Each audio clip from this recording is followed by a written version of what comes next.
Hello everybody and welcome back to Yalan app. In this video, I'm going to show you a step-by-step guide on exactly how to play the Monopoly Go Carnival games. So this is going to be a Monopoly Go Carnival games tutorial for you.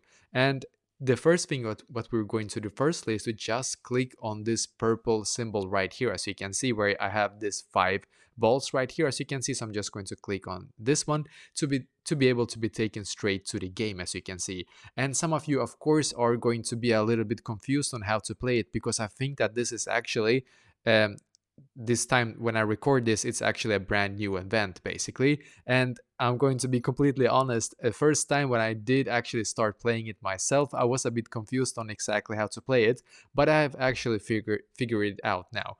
So the entire thing is that you will be able to know exactly how many balls you have, as you can see.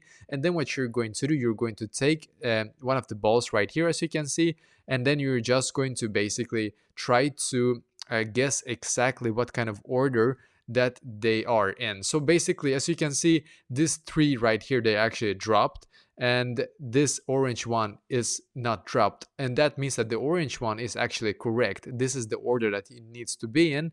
But the other 3, I have to actually change the order, as you can see. So we're going to try this one instead. And we're not able to decide, unfortunately, what kind of order that we want to be able to actually throw them in. It seems that the game itself actually decides that for us.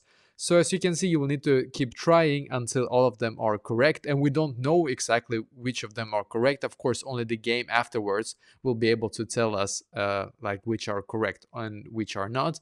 And when it's done, as you can see, you will be able to get these tickets right here, which you will be able to redeem like right here, as you can see. So when you have enough tickets, you can click on any of those prices if you have enough tickets, as you can see, and then you can claim your prize. And you can see the amount of tickets that you have in the top right corner. So basically, this is exactly how to play this.